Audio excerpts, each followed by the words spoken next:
That night, the most powerful man's wife in the city stumbled through my emergency room doors, lips bleeding, eyes shrinking with terror, and whispered her attacker's name like a confession. I could close the file and forget, or open it and burn down an empire. I held the pen, secured the evidence, coordinated the lawyers, and held her fate in my hands. Whoever said medicine wasn't warfare never faced a CEO. My name is Rowan Pierce, and I've held enough broken bodies to know that power leaves specific bruises.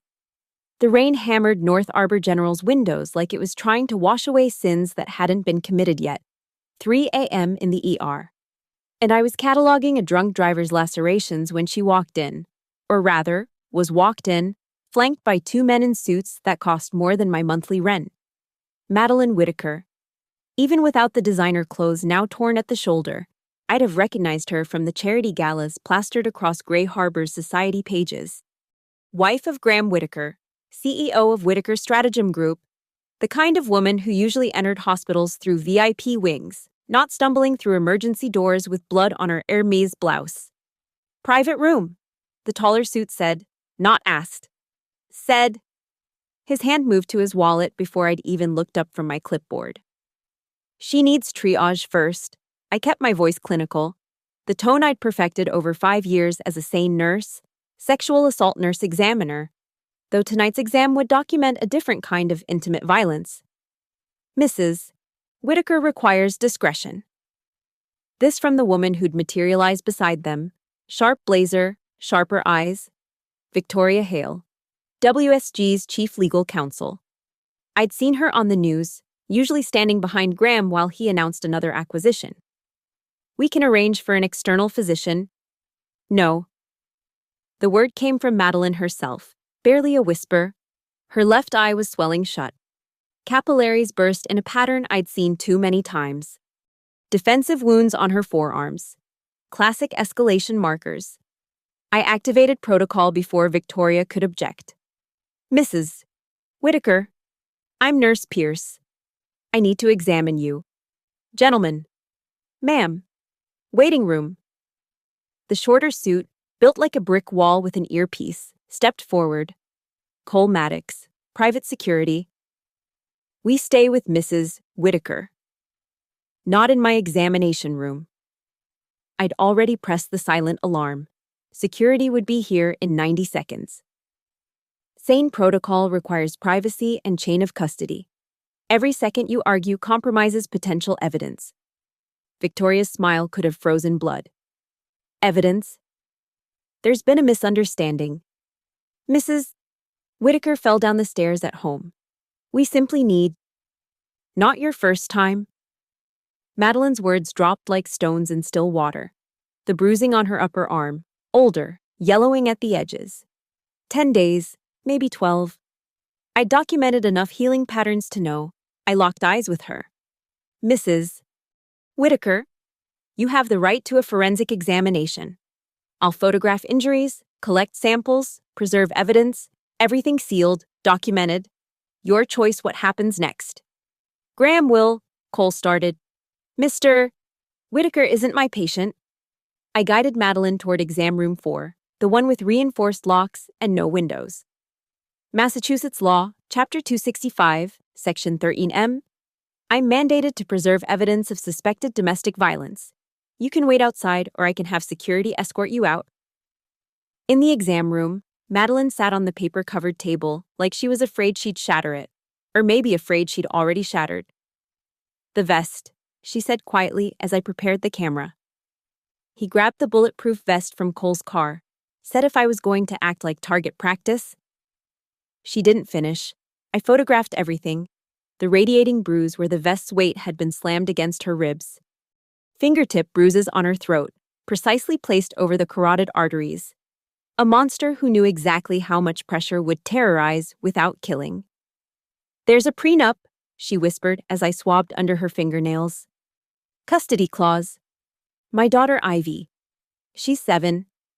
Not biologically mine, but mine in every way that matters. If I leave, if I talk. I sealed each sample, labeled it, signed the chain of custody form. My signature, a temporary verdict. A promise that these truths wouldn't disappear into WSG's void like others had. You don't have to decide tonight, I said, though we both knew that was a lie. The moment she'd walked through those doors, she'd already decided something. As I sealed the kit, I thought about another night, another victim, another set of evidence that had vanished into the system's hungry mouth. But this time, I held the pen. This time, I controlled the chain. This time would be different. The name Whitaker had haunted me for 3 years before it walked into my ER. I discovered this while securing Madeline's rape kit in the evidence locker, her hospital bracelet catching the fluorescent light, Graham Whitaker. The name hit me like ice water, sending me back to another night. Another victim, another systematic destruction. Noelle Pierce, my little sister, brilliant software engineer, hired straight from MIT by Apex Digital, a proud portfolio company of Whitaker Stratagem Group. She'd called me, voice shaking with excitement about joining their AI development team. 6 months later, she called me again, voice shaking for different reasons. He won't stop. Rowan, my team lead, HR says I'm overreacting, that his mentorship style is just hands-on. But he corners me in server rooms, texts at 2 a.m. about my potential. Yesterday, he said my performance review depends on being a team player after hours. I told her to document everything, file complaints, follow protocols, trust the system. The system buried her. WSG's lawyers materialized like antibodies attacking an infection. The HR complaint vanished. Her team lead got promoted to another WSG company. The prosecutor, a soft-spine ADA who golfs at Whitaker's country club, declined to pursue charges citing insufficient evidence of quid pro quo harassment. Even the EEOC complaint died in administrative purgatory. Noelle lasted another 4 months. Panic attacks in parking garages, insomnia, weight dropping off her already thin frame. The final spiral started when she saw her harasser's wedding announcement in the Gray Harbor Tribune. A WSG executive marrying into another powerful family, described as a champion of women in tech. She took the pills on a Thursday. I found her on Friday. The note said, "When silence is the only currency they accept, what's left to say?" That's when I understood. Justice doesn't live in courtrooms or corner offices. It lives in evidence bags, in chain of custody forms, in the microscopic details that can't be negotiated away over martinis. I left my ICU position and trained as a forensic nurse. If I couldn't save Noelle, I'd save the evidence. I'd become the break in the chain where cover-ups failed. Now, staring at Madeline Whitaker's name on the evidence log, I saw the opening I'd waited 3 years for. I returned to find Madeline still in exam 4, wrapped in a hospital blanket like armor made of cotton. Victoria Hale paced outside, phone pressed to her ear, weaving legal spells. Cole stood guard, human architecture blocking the doorway. "Mrs. Whitaker needs to come home," Victoria announced when she saw me. "Her husband is concerned.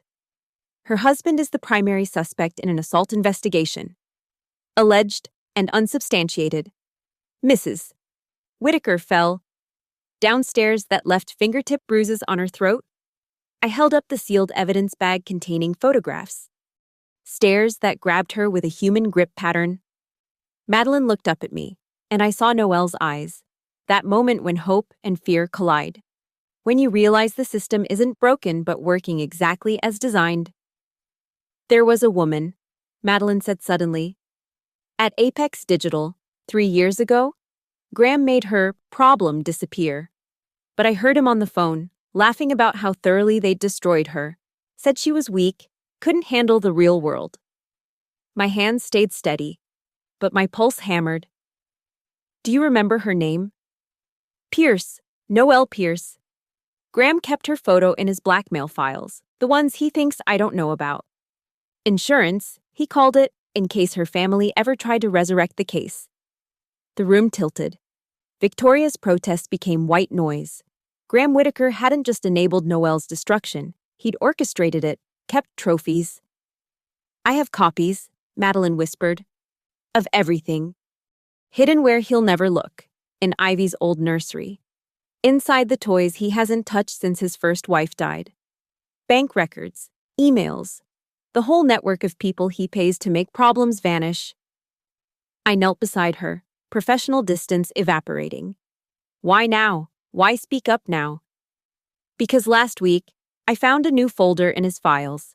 Another young woman at another portfolio company. She looks like... Madeline's voice broke. She looks like someone's little sister. I made my decision in the space between heartbeats. We're going to stop him, not just for you, not just for Noelle, but for every name in those folders. The prenup means nothing if he's in federal prison. I pulled out my phone. I know an ADA who isn't on his payroll, detective who actually gives a damn, and a journalist who's been trying to crack WSG for years. Madeline gripped my hand. He'll destroy you too. I thought of Noelle's funeral, the closed casket, the way grief had carved hollows in my parents that would never fill. He already tried, he just doesn't know he failed. This wasn't about revenge anymore, it was about revolution. And it started with a rape kit sealed with my signature, a declaration of war written in chain of custody ink. The hospital's executive boardroom reeked of leather and litigation at 7 a.m. Victoria Hale had summoned the cavalry, 2 more WSG lawyers, the hospital's chief medical officer, and someone from the board of directors who kept checking his Patek Philippe like he was billing by the second. They'd transformed the space into a war room while Madeline slept under protective watch in a secure wing. $50 million, Victoria said, sliding a check across the mahogany table. WSG's donation to North Arbor General's new cancer wing. Consider it a gesture of goodwill. Dr. Harrison, the CMO, practically salivated. That's extraordinarily generous. Contingent on professional discretion, Victoria continued. Mrs. Whitaker requires specialized care at a private facility. Switzerland, perhaps? We'll need her transferred immediately, along with any documentation from last night's unfortunate misunderstanding. I stood at the back of the room, technically too junior to be here, but impossible to exclude since I held the evidence. The rape kit is already logged in the system. Chain of custody established. Moving it now would require a court order. Or administrative override. Victoria's smile could have carved glass. Dr. Harrison, surely patient privacy supersedes. A crime scene supersedes a checkbook. Detective Jasper Briggs walked in without knocking, his shield visible, coffee in one hand and subpoena in the other. 6'4" of don't fuck with me wrapped in a wrinkled suit. Mrs. Whitaker called me directly. She's pressing charges. The room temperature dropped 10 degrees. Detective, I think there's been a miscommunication. Victoria began. The only miscommunication is your client thinking he owns this city. Briggs set the subpoena on the table. Evidence preservation order. The kit, the photos, the medical records, everything stays until ADA O'Rourke reviews it. Tamsin O'Rourke, the one prosecutor in Gray Harbor who'd never taken a dime from WSG. Probably because she'd grown up in foster care and had a personal hatred for bullies with trust funds. Cole Maddox shifted, his hand drifting toward his concealed carry. Briggs noticed. Mr. Maddox, you want to try me? Because I've got 3 uniforms in the hallway, just hoping someone gives them a reason to arrest private security. I watched Victoria recalculate, her fingers dancing over her phone. Mrs. Whitaker isn't well. She's under tremendous stress, possibly medication that affects judgment. I examined her blood work, I interrupted. Clean tox screen, no psychotropics, no sedatives. Just evidence of repeated trauma and a blood alcohol level of 0. You're making a career-ending mistake. Nurse Pierce. Victoria's mask finally slipped, revealing the predator beneath. WSG has partnerships with every major hospital system in the state. You'll never work in medicine again. Is that a threat? Briggs pulled out his recorder. Please, continue. ADA O'Rourke loves witness intimidation charges. My phone buzzed. Madeline, from her room. He's trying to take Ivy. School called, his lawyers are there with custody papers. I showed Briggs the message. He immediately got on his radio. Unit 4, get to Whitmore Academy. Prevent any child removal pending emergency custody hearing. The boardroom door opened again. Tamsin O'Rourke entered like a controlled explosion, 5 feet of prosecutorial fury in a clearance rack suit that she wore like armor. Gentlemen, Ms. Hale, I understand we have a situation. ADA O'Rourke, Victoria recovered quickly. We're simply trying to ensure Mrs. Whitaker receives appropriate care. By offering bribes and threatening witnesses? Tamsin opened her tablet, already typing. I'm filing for an emergency protective order. Mr. Whitaker is prohibited from coming within 500 feet of his wife, the child, or Nurse Pierce. Nurse Pierce? Dr. Harrison looked confused. Why would... Because I know Graham Whitaker's playbook, Tamsin said. He doesn't just eliminate problems. He eliminates anyone who helps problems become solutions. Nurse Pierce is now under protective custody as a material witness. Victoria stood, gathering her files. This is a gross overreach. Mr. Whitaker will have your badge. Detective. And yours. ADA O'Rourke, the governor golfs at his club. The FBI doesn't. Tamsin smiled for the first time. Did you think I called this meeting just to measure dicks with WSG's legal team? Financial Crimes Division has been building a RICO case for 18 months. Mrs. Whitaker's evidence just gave us the missing pieces. The blood drained from Victoria's face. RICO meant asset forfeiture. It meant federal prison. It meant the entire WSG empire could crumble. She's lying, Victoria said, but her voice cracked. Whatever she told you. She gave us the password to Graham's home safe, Briggs said. We found interesting documents. Seems Mr. Whitaker keeps meticulous records of his bribes. Names, dates, amounts. Even has recordings of some conversations. Paranoid bastard wanted insurance on everyone he corrupted. Cole Maddox's hand moved again. This time, Briggs drew his weapon halfway. Try it, please. Victoria grabbed Cole's arm. We're leaving. This isn't over. You're right, I said, finding my voice. It's just beginning. And Ms. Hale? When you report back to Graham, tell him Noelle Pierce's sister sends her regards. Victoria stopped at the door, her composure finally shattered. She knew that name. They all knew that name, the ghost in their machine, the suicide they'd manufactured. That was 3 years ago, she whispered. The statute of limitations doesn't apply to wrongful death when new evidence emerges.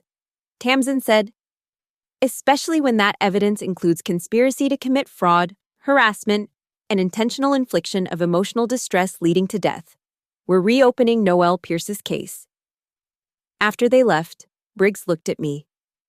You knew this would happen. You planned this the moment you saw Madeline's name. I planned this the moment I found my sister's body, I corrected.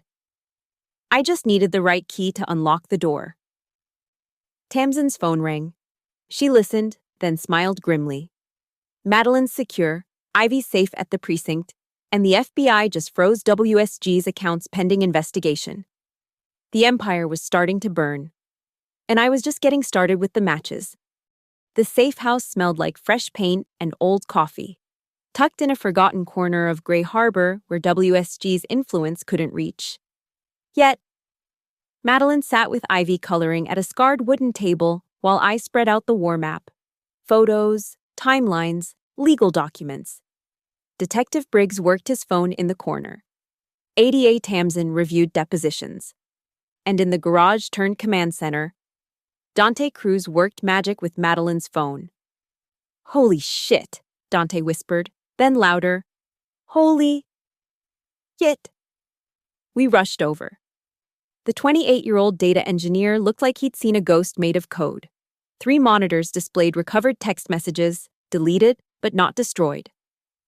Graham's burner phone synced with the cloud, Dante explained. Amateur move for a paranoid man. Look at this. Messages scrolled past. Threats to Madeline. Instructions to Victoria about handling problems. And there, November 3 years ago, a conversation about Noelle. Make sure the girl understands her options. Silence or suicide. Her choice. But she chooses tonight. My knees nearly buckled. Briggs caught my arm. That's murder. Tamsin breathed. That's fucking murder for hire. Dante kept pulling threads. Financial records showed payments to a consultant who specialized in reputation management. The same dates as Noelle's harassment, as her breakdown, as her death. There's more, Madeline said quietly. She'd been watching from the doorway, Ivy now napping on the couch. The charity gala next week. Graham's announcing a merger with Pelham Industries.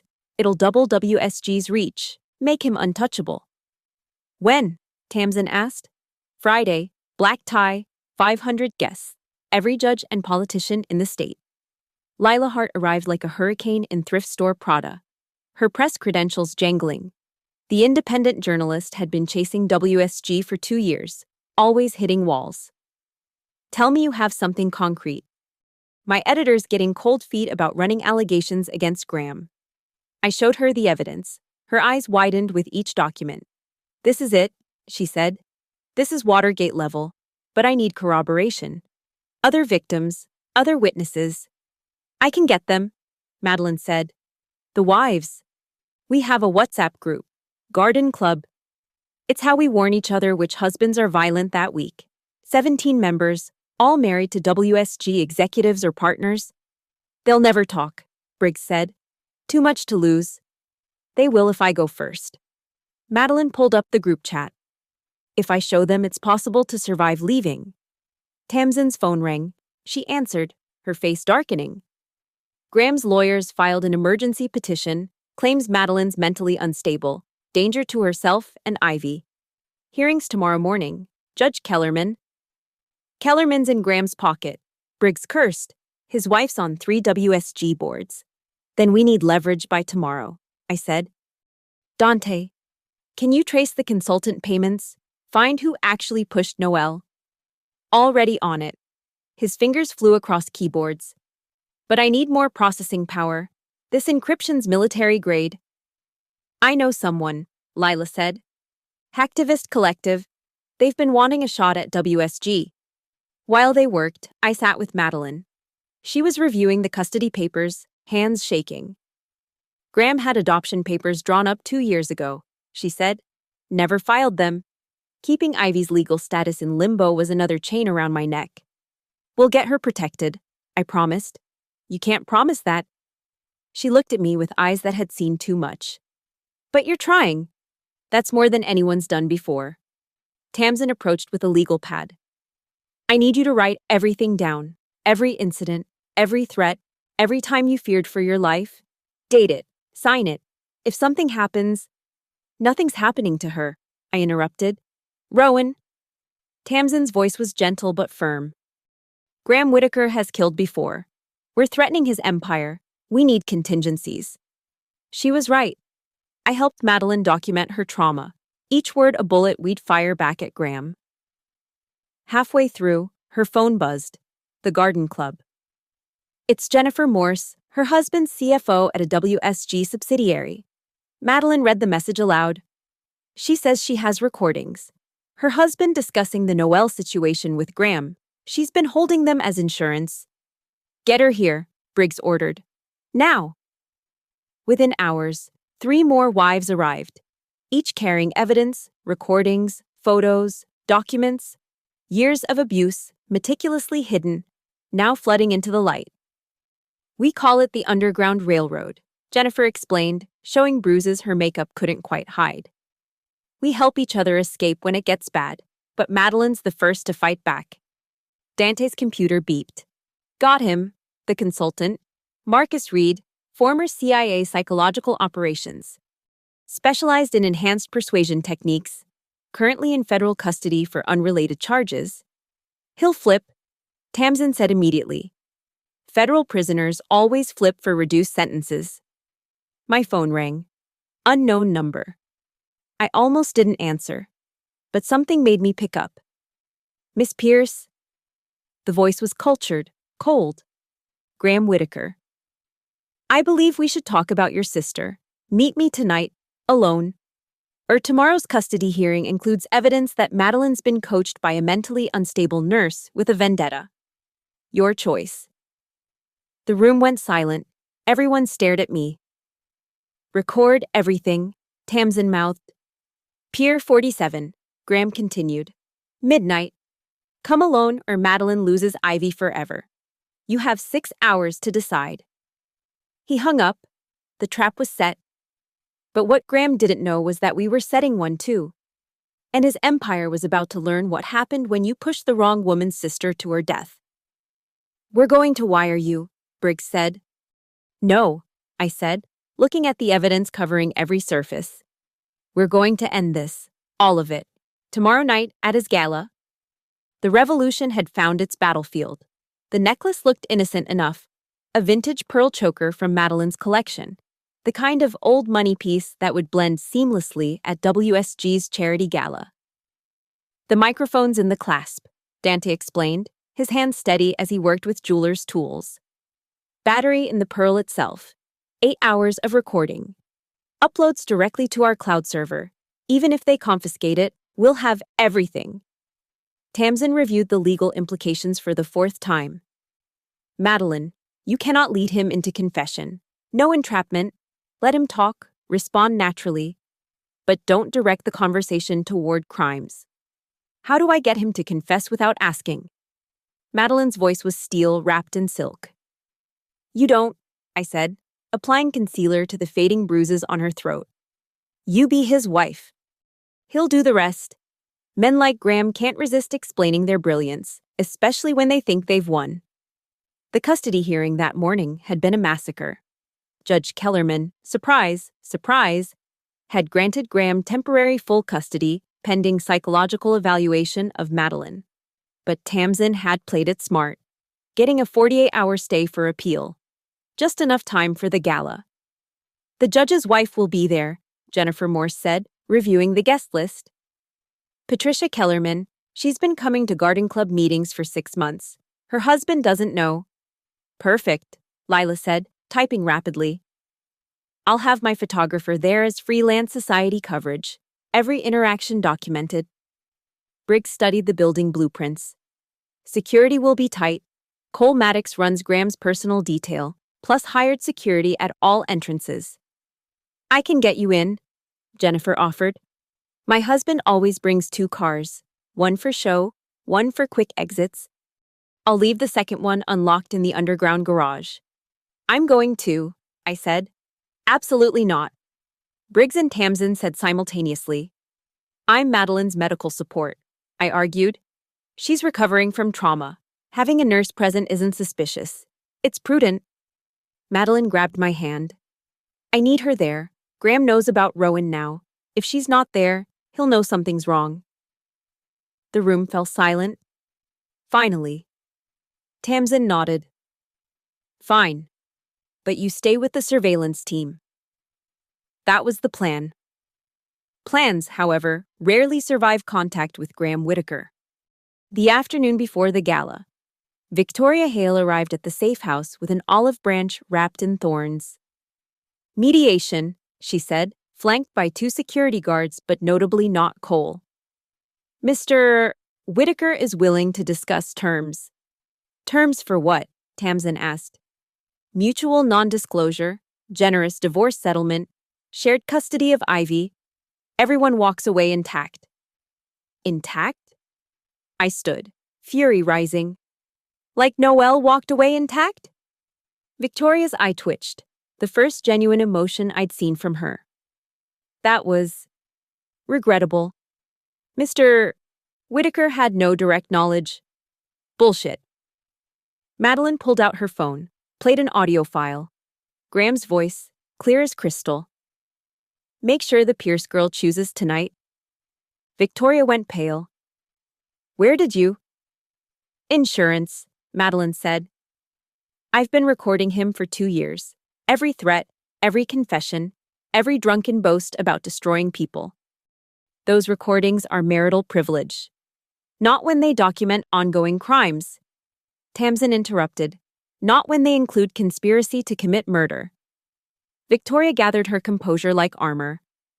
If you use those recordings, if you go public, Graham will destroy everything you love. Your families, your careers, your futures. He has resources you can't imagine. He had resources, Dante said from his corner. Past tense. FBI froze his accounts this morning. All of them. Even the Cayman shells. For the first time, Victoria looked genuinely afraid. You don't understand. Graham has contingencies. People who owe him favors. People who will...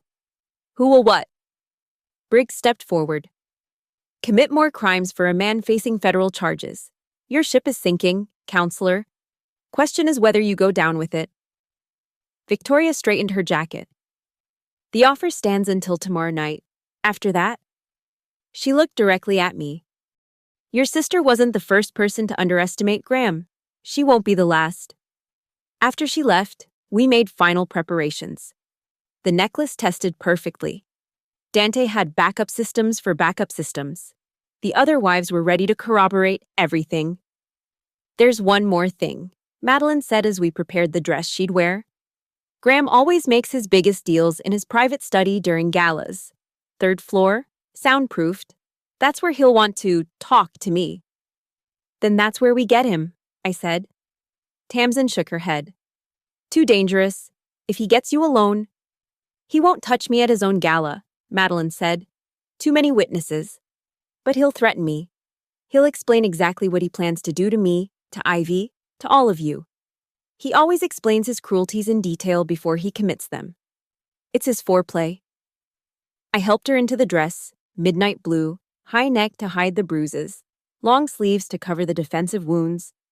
The necklace sat perfectly at her throat, looking like wealth instead of weapon. You know what's strange? Madeline asked, studying herself in the mirror. I'm not afraid anymore. For 3 years, I've been terrified of him. But now I just want him to talk. I want him to tell the truth, just once, even if he thinks no one will ever hear it. I thought of Noelle, of her last days, of the terror she must have felt. Make him talk. For all of us who never got the chance to fight back.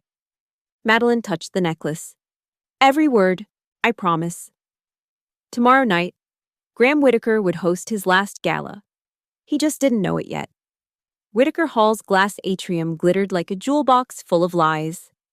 500 of Gray Harbor's elite circulated beneath crystal chandeliers, their laughter echoing off walls that had witnessed decades of deals written in shadow.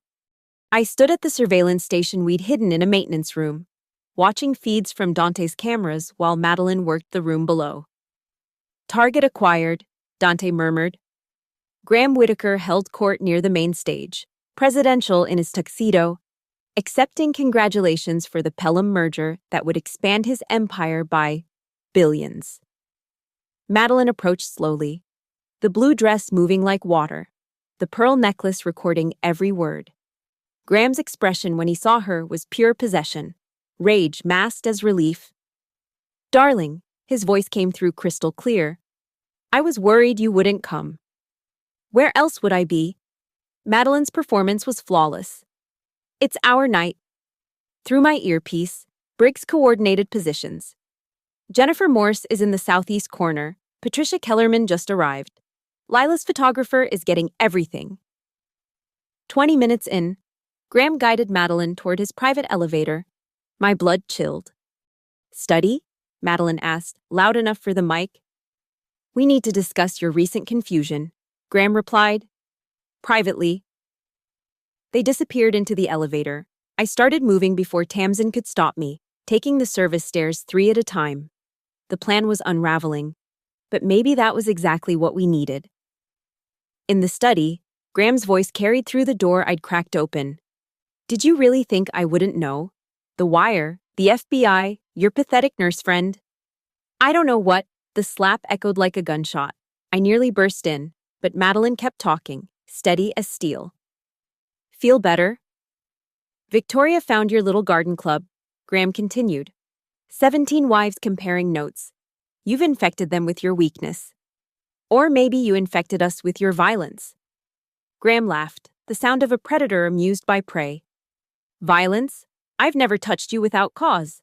Every correction, every lesson, You earned them through defiance. Like Noelle Pierce earned her death? Silence. Then Graham's voice, lower, deadlier. Noelle was fragile, broken before we found her. We simply expedited the inevitable. My hand was on the door handle when Madeline played her card. Marcus Reed disagrees. He's telling the FBI you paid him to push her to suicide. Says you called it cleaning house. Through the crack, I saw Graham grab Madeline's throat, not squeezing, just holding. A promise. Reed's in federal custody, Graham said. His word means nothing. His recordings do. Madeline didn't flinch. He recorded your instructions, every detail about making it look self-inflicted. The FBI has them. Graham released her, stepping back. For the first time, he looked genuinely surprised. You're lying. November 15th, 3 years ago. You told Reed to use her sister against her. Said knowing Rowan would find the body would make the guilt destroy any investigation. I bit my hand to stay silent. He'd weaponized my love against my sister. You can't prove. I don't have to, Madeline interrupted. You just did. That's when Graham noticed it, the pearl necklace. His face transformed from surprise to rage to something worse, admiration. Clever, he said. But recordings between spouses aren't admissible. Unless they document ongoing criminal conspiracy. Tamsin's voice cut through as she entered with Briggs and 2 FBI agents. Graham Whitaker, you're under arrest for conspiracy to commit murder, financial fraud, and domestic violence. Graham didn't run, didn't fight. He simply smiled at Madeline. You think you've won? I own judges, senators.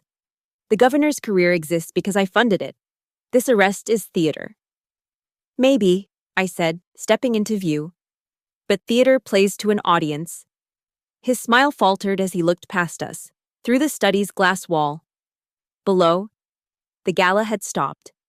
500 faces stared up at the scene, Graham in handcuffs, his empire's leadership being arrested simultaneously on the floor below. Lila's photographer captured every second. Your friends are watching, I continued. Your victims are talking. Jennifer Morse gave us recordings. Patricia Kellerman confirmed her husband's bribes.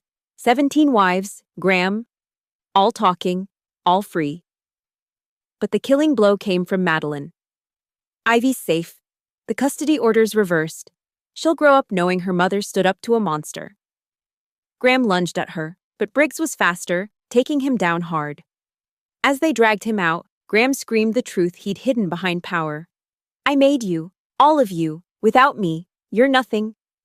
Wrong, Madeline said quietly. Without you, we're everything you tried to steal. Victoria Hale was arrested trying to flee through the kitchen. Cole Maddox surrendered without a fight, smart enough to know when the war was lost. Within an hour, WSG's entire leadership was in custody. But the moment that mattered most came in the parking garage, rain pounding the concrete like applause. Graham, being loaded into a squad car, looked at me with pure hatred. Your sister died for nothing, he spat. She was weak. My sister died because you killed her, I replied. But her death isn't nothing. It's the first domino that brought down your empire. Noelle won, Graham. She just needed me to count the score. The door slammed, the car disappeared into the rain. And somewhere in the distance, I swear I heard my sister laughing, free at last. Justice served not with a whimper, but with a networked roar of evidence, voices, and truth. The recording was clean, every word admissible, every crime documented. The king had fallen, and the queens were taking the board. The dawn after Graham's arrest broke Gray Harbor open like a rotten egg. By 6 a.m., Lila's story was live on every major outlet.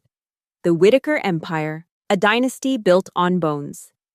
The photos from the gala, Graham in handcuffs, his wife standing triumphant, had gone viral. But we weren't done. This was systematic demolition, and I wanted nothing left standing. The FBI raids started at sunrise, 7 WSG offices, 12 executive homes, 3 offshore shell companies that suddenly weren't so offshore anymore. I watched from the DA's office as Tamsin coordinated with federal prosecutors, her desk buried under warrants. Graham's assets are frozen, she announced, including the charity accounts. Turns out the Whitaker Foundation was laundering bribes through cancer research donations. How much? Briggs asked. $47 million just this year. My phone buzzed. Jennifer Morse. CFO flipped. He's giving them everything. 20 years of cooked books. The dominoes were falling faster than we'd planned. By noon, 3 judges had recused themselves from anything WSG related. The governor held an emergency press conference distancing himself from his former friend. And Marcus Reed, the consultant who'd pushed Noelle to her death, had agreed to testify in exchange for witness protection. But Graham wasn't going quietly. He's hired Brennan Crawford. Victoria Hale's replacement informed us from her cell, trying to trade information for leniency. The one who got those pharmaceutical executives acquitted? Crawford was notorious, a legal assassin who could find reasonable doubt in a video confession. If anyone could save Graham, it was him. Then we bury them in evidence, I said. That afternoon, the Garden Club wives came forward publicly.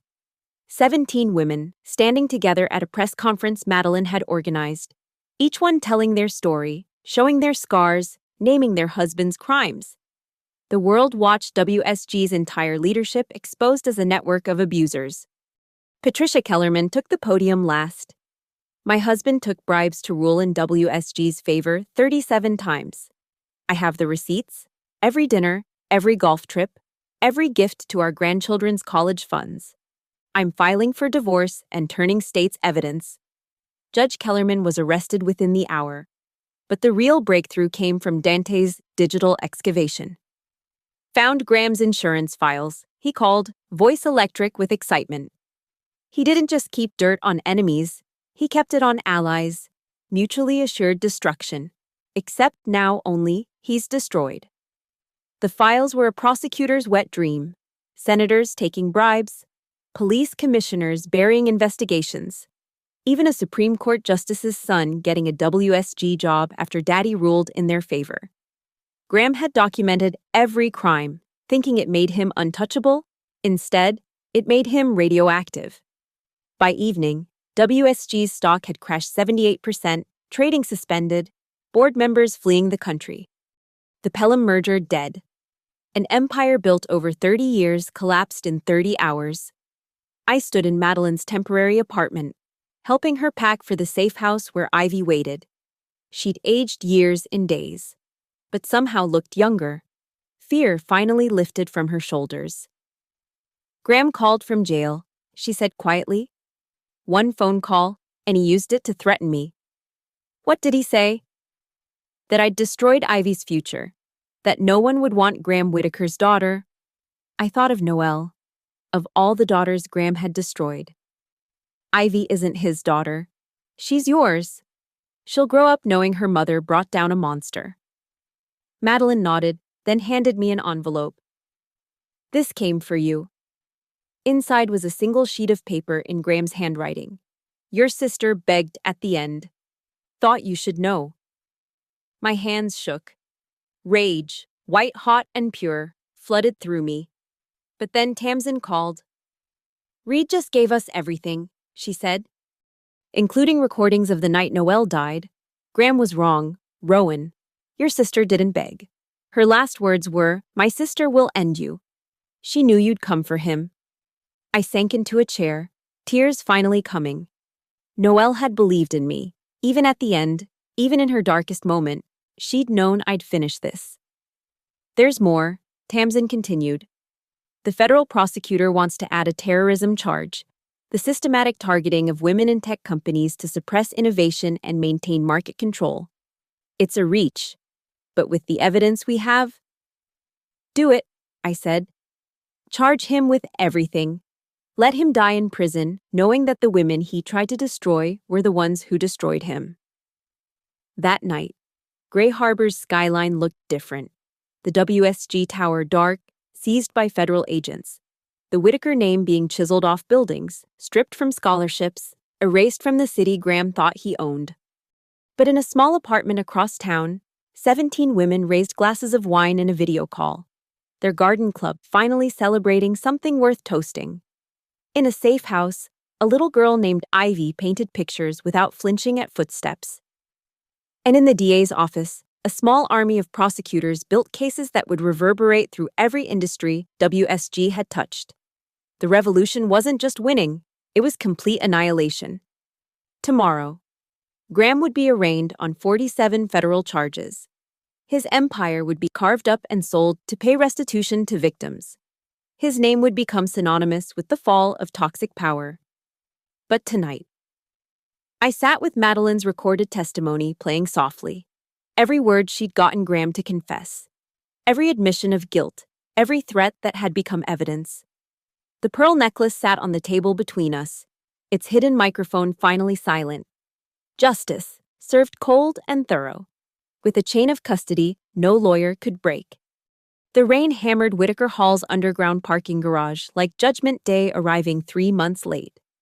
Graham emerged from the federal transport van in shackles, his Armani suit replaced by federal detention beige. The arraignment had been a bloodbath. 47 charges. No bail. Assets seized under RICO. His empire officially dead. The execution performed by Judge Catherine Morse, Jennifer's sister-in-law, who'd waited years for this moment. But Graham had demanded one last visit to his office, claiming documents crucial to his defense were hidden there. The FBI agreed, wanting those documents themselves. They didn't know I'd be waiting.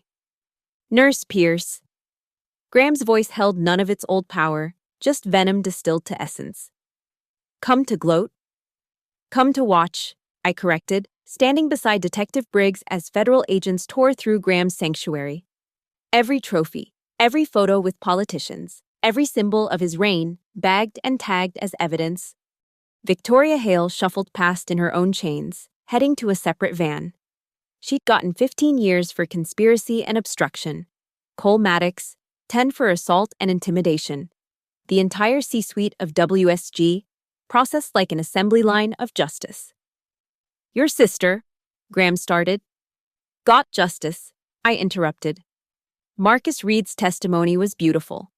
Every detail of how you ordered her psychological torture. The jury cried. Graham. Grown men cried, hearing what you did to her. His jaw clenched. This isn't over. Appeals, retrials. With what money? Tamsin appeared, rain-soaked, but radiant. Your accounts are empty. Your properties seized. Your allies flipped or arrested. You're going to die in federal prison, Graham. And your name will be nothing but a cautionary tale in business schools. That's when Madeline arrived, Ivy's hand in hers. The little girl wore a yellow raincoat, bright against the gray concrete. She looked at Graham without fear, just curiosity at the broken man who'd once terrorized her mother. Ivy wanted to see, Madeline explained. To know monsters aren't forever. Graham lunged forward, chains rattling. You poisoned her against me. She's mine. She's free, Madeline said simply. We all are.